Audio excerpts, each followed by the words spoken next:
Good morning po sa lahat. Solid team we. Kamusta po? Ito magpuputol si Kuya Diyos ng passion fruit. Sayang. Alam niyo naman si Kuya Diyos the adventure. Hanggat masisave kasi yung kuryente natin eh. Tingnan niyo po guys. Tanim niya ng asawa ko yung passion fruit niya. Napakaraming bunga kaso very fast grow nung nagtag-ulan siya. Tinalo na ng bayabas. Yumuko na siya. Tinanggal ko na nga po dito. Pati nga po itong gayo. Bano ay nahila niya o nabali. Sayang may bunga pa naman naglaglagan na tuloy. Tanim ng asawa ko, hindi ko malipat-lipat. Ayaw niya, dito na lang daw sa bayabas, saka dito sa mga kahoy na to. Kaso nga po, nung nagtag-ulan, sobrang kumapal, tapos humangin yan.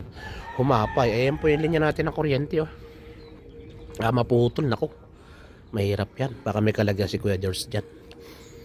Marami rin naman katapanan nagmamahal kay Kuya George the Adventure. Salamat po sa inyo lahat, pasensya na po sa mga pagkukulang. Mahirap po talagang dumarat na pagsubok, pero kaya yan, laban lang. Yan guys, oh, ang daming bunga pa naman, oh. Kaso nga po ang passion fruit very fast. Dalawa pong klase yan. Ang dala nila ate ko galing Australia, yung violet tsaka yung dilaw, yung native natin. Yun naman po native, dala ko yung galing sa Tanay Rizal. Pati nga po yun ay nasakop niya na talagang na kubkub niyang gano'n, nakahatak niya, kaya pinamutol ko na po kasi may internet naman doon. Ganito lang muna guys. Dami hakutin ni Kuya George. Hindi ako nakapagkong kahapon at maghapon po nag-ulan na yung binabaing ulan. May nararamdaman nga po si Kuya George, diba? Basta wag po natin kakalimutan. Dasal lang tayo, manalangin lang tayo.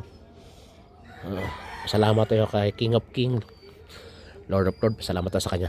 Ano po? Kay Allah.